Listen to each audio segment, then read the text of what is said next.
Quel enseignement de Jésus demeure encore aujourd'hui capital pour nous qui sommes au cœur du grand conflit cosmique entre le bien et le mal?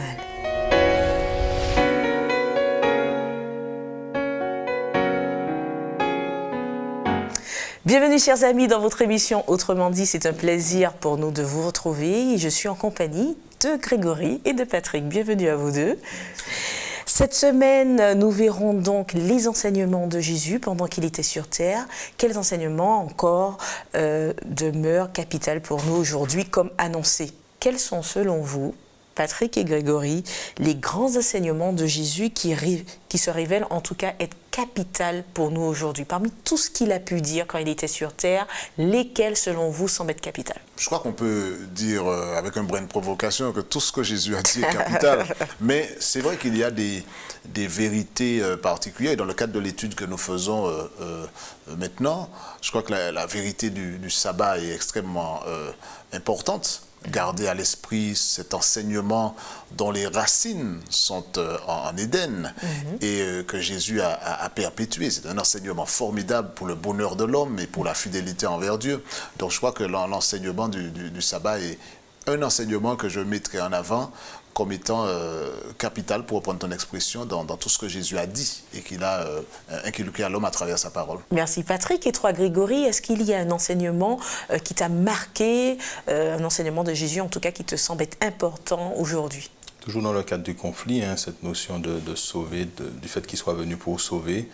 Sa loi aussi, même si que l'étude ne la présente pas particulièrement, et puis cette notion de jugement aussi, dont il parle, le fait de ne pas juger son prochain, etc. Enfin, des notions qui sont vraiment encore d'actualité aujourd'hui, qui nous permettent d'avoir, comment dirais-je, une approche ou une vision pour bien faire, en tous les cas, toujours à la lumière des enseignements qu'il a communiqués autour de lui et qui encore aujourd'hui résonnent dans nos esprits. Merci en tout cas de partager vos impressions, les enseignements en tout cas qui vous marquent. Nous allons mettre l'emphase sur 3 à 4, pas plus, puisqu'il y en a beaucoup. Et comme a dit Patrick au début, tous les enseignements sont à retenir aujourd'hui. Mais mettons l'emphase pour commencer sur le sabbat. Quelle l'importance Jésus consacrait à ce jour, et nous verrons par la suite d'autres questions que je ne dirai pas plus. Alors, quelle importance Jésus donnait au sabbat? Je crois l'importance qui revient au sabbat, parce qu'il ne faut pas oublier que c'est ce même Jésus qui l'a institué. Lorsqu'au moment de la création, il ponctue l'acte créateur divin en instituant le sabbat, un jour où il cesse son activité, un jour qu'il va sanctifier, qu'il va mettre à part, qu'il va bénir et qu'il va donner à l'homme. Je crois que ce lien entre la fin de la première semaine de la création et puis le vécu de l'homme, son expérience avec Dieu, son relationnel avec Dieu est formidable. Le sabbat, c'est un jour de repos que Dieu donne à l'homme. Il dit à l'homme de se reposer en ce jour-là, de cesser ses activités. Et dans son parcours terrestre, Jésus a donné l'exemple parce qu'il a observé lui-même le sabbat. D'accord? Il s'est retrouvé à la synagogue le jour du sabbat à plusieurs reprises. Et lui-même a Mais quel rappelé... sens il apportait? Parce que c'est vrai, par rapport aux pharisiens, il les reprenait pas mal sur leur fonctionnement. C'est vrai, parce que Jésus a voulu faire du sabbat, il a rappelé, c'est important, dans un milieu où beaucoup de personnes avaient fait du sabbat un fardeau ou une sorte de prison dans laquelle l'homme n'avait même plus de joie de servir Dieu. Jésus vient et puis il donne un coup de balai pour dépoussiérer la chose et puis dire que le sabbat a été fait pour l'homme. D'accord? Dieu a donné à l'homme le sabbat. C'est un jour où il se repose de tout son stress, de toutes ses activités, de tous ses fardeaux. C'est un jour de repos. On se repose en Jésus. Et je crois qu'aujourd'hui, lorsqu'on reprend l'enseignement de Jésus sur le sabbat, on se rend compte que c'est une véritable bénédiction. Bénédiction pour ceux à qui il l'a donné, pour nous aujourd'hui, à nous d'en profiter. L'enseignement est central et je crois qu'il a eu raison de dire à l'homme que le sabbat n'a pas été donné juste pour une période, mais c'est une expérience qu'il nous faut apprendre à vivre et à garder avec nous. Alors, est-ce qu'il y a justement un enjeu particulier sur ce jour, sur le sabbat, dans ce grand conflit cosmique? Je pense que c'est vraiment important comme il a dit, de mettre en avant cette notion de repos. C'est là qu'on voit comment Dieu, dans toute sa grandeur, pense à tout, puisque chaque être humain, à n'importe quel moment de sa vie, ressent le besoin de faire un break, de prendre du recul, de s'arrêter. C'est vrai que le sabbat permet ça, Jésus a permis cette rééducation, puisque de passer de ce jour pénible qu'ils en avaient fait, redonner cette liberté et cette joie de vivre ce jour-là. Maintenant, c'est vrai que souvent dans la parole de Dieu, on voit que le sabbat est présenté comme une notion d'identité qui démarque le peuple de Dieu de ceux qui suivent le diable. Et effectivement, Dieu demande de pouvoir... Bon, c'est vrai que je pointe le sabbat, mais de pouvoir respecter tous les commandements, d'accord? Et même dans le livre de l'Apocalypse, on voit bien que c'est ceux qui gardent les commandements de Dieu et qui gardent cette foi en Jésus qui seront considérés comme étant enfants de Dieu. Donc, le sabbat faisant partie de ces commandements-là, Dieu effectivement met un point d'honneur, sachant que c'est aussi ce commandement-là où Dieu va placer son sceau, va placer son identité en tant que créateur, en tant que rédempteur, qui vraiment révèle qui il est, qui vraiment révèle aussi l'origine de l'humanité. Donc, je crois que ça n'a pas changé. Dieu est revenu à, comment dirais-je, à l'origine en parlant de ce sabbat qui a été fait pour l'homme. Donc, il n'a pas parlé d'une nationalité, il n'a pas fait référence au peuple juif, mais vraiment à la race humaine. Et ça n'a pas changé jusqu'à aujourd'hui. Je pense qu'il met ce point d'honneur. Au-delà du peuple juif, ce n'est pas lié à une race ou à une nationalité, mais c'est vraiment lié à nous en tant qu'êtres humains que Dieu a donné ce commandement de respecter ce jour-là et de prendre ce temps-là de recul pour communier avec lui et vraiment révéler qui il est. Mais Grégory, tu parles de sceau. Est-ce que cela signifie en fait qu'il faille dans notre positionnement, si on est pour le bien, systématiquement alors observer le sabbat? Si on aime la parole de Dieu, si on lui accorde l'importance qui lui revient, je crois qu'on ne peut pas faire passer le sabbat à la trappe. Et tous ceux qui nous écoutent et qui aiment la parole de Dieu, moi je les invite à faire du sabbat une priorité. Alors bien entendu, il ne s'agit pas de dire que si quelqu'un n'a pas observé le sabbat, il n'aime pas Dieu. Mais je crois que quand on aime Dieu, on ne peut pas mettre de côté le sabbat.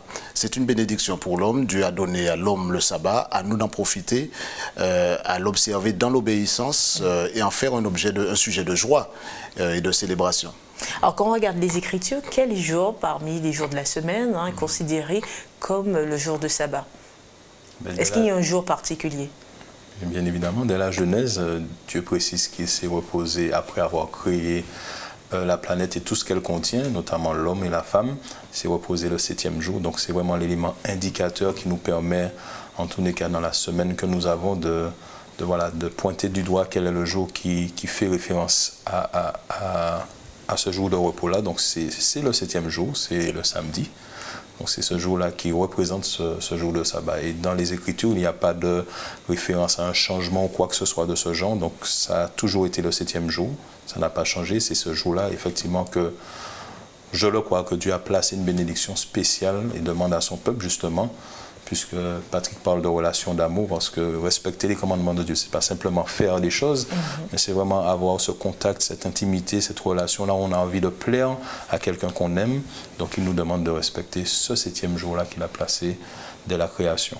Alors dans cet enseignement que nous venons de voir, le sabbat, nous avons parlé de sceau, d'identité de Dieu, de jour mis à part, où il a sanctifié, il a béni, que le sabbat a été fait pour l'homme et non l'homme pour le sabbat. En clair, il a bien été question de choix, que dès lors qu'on souhaite suivre la trace de Dieu, de Christ, ma foi, on est en droit de pouvoir...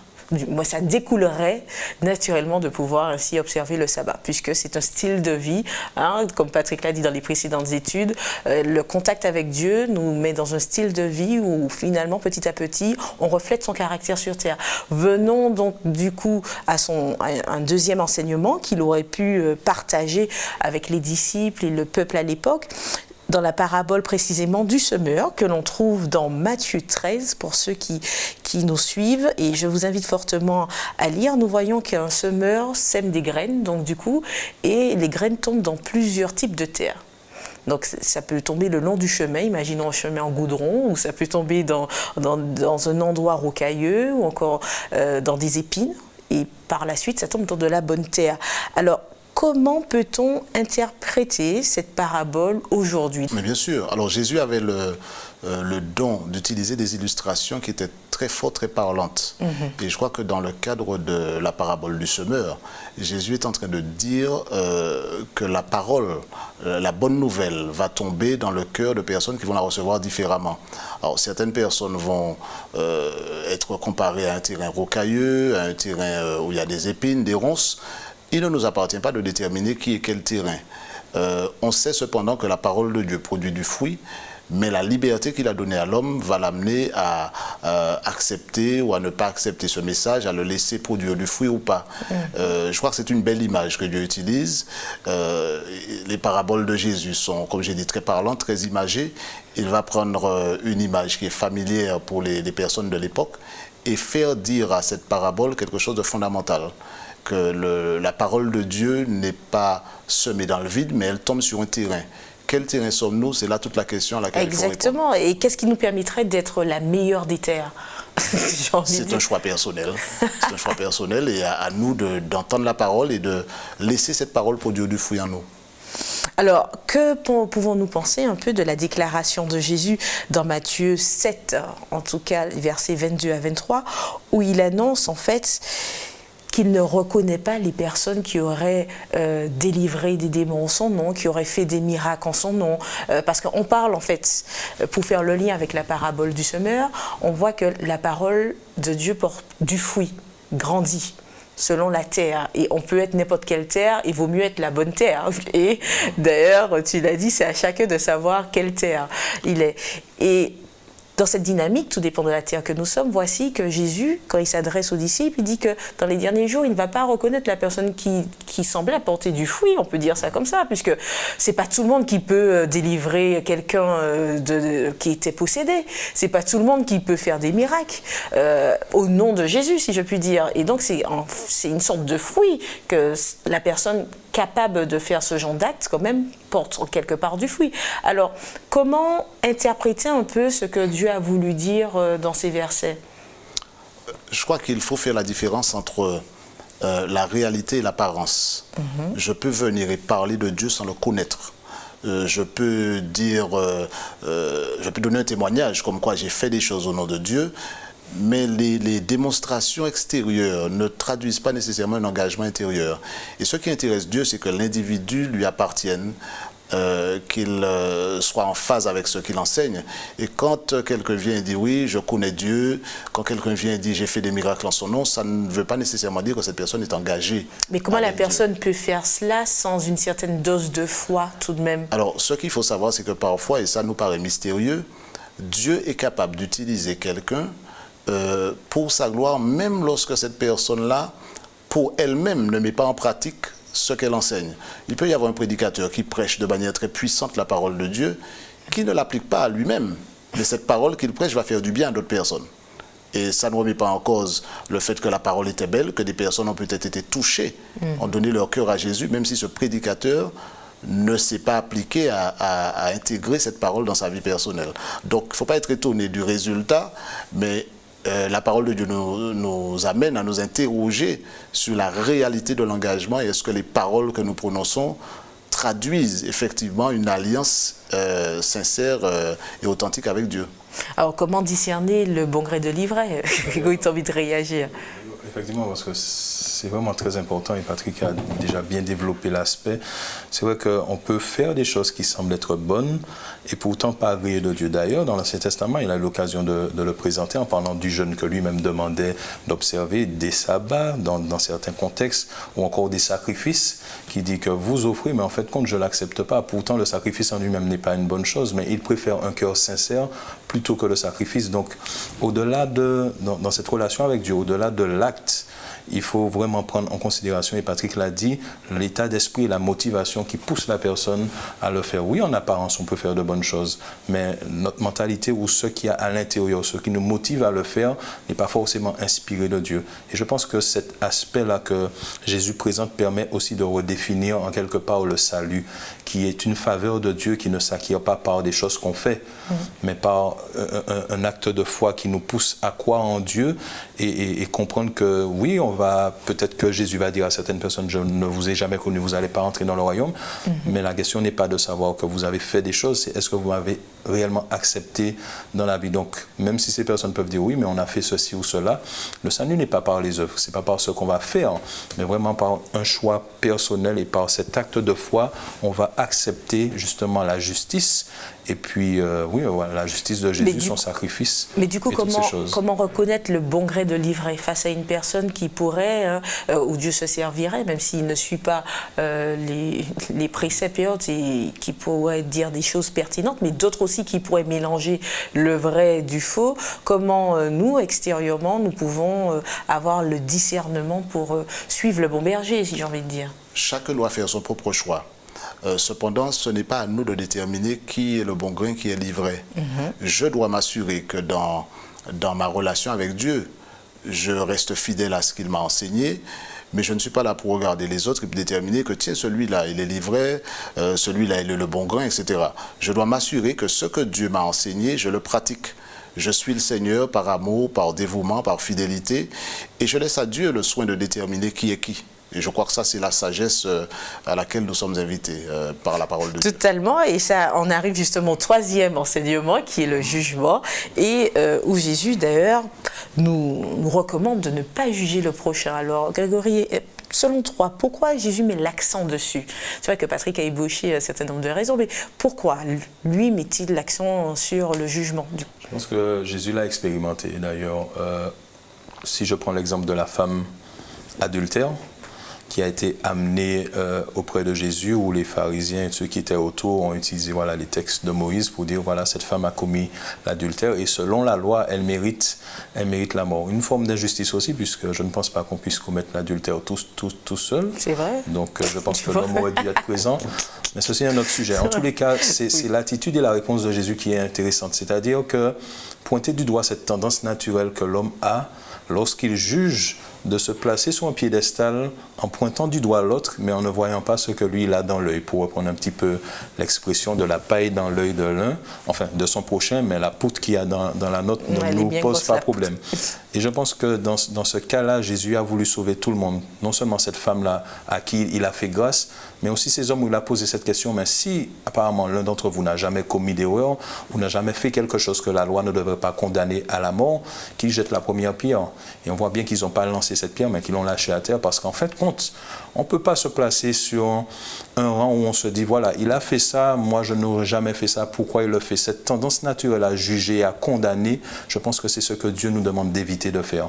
Si on doit reprendre quelqu'un, parce que ça ne veut pas dire qu'il ne faut pas pointer du doigt aussi le mal. C'est ça, j'allais demander, on parle de ne pas juger l'autre, mais est-ce que cela signifie qu'il ne faut pas juger non plus les actes posés par l'individu? L'acte doit être jugé, mais même dans ce cas-là... Mais comment faire la part des choses? Je pense qu'il faut avoir de l'humilité et reconnaître qui on est, et reconnaître aussi que justement... il l'a fait, mais je peux le faire aussi parce que nous partageons cette nature humaine.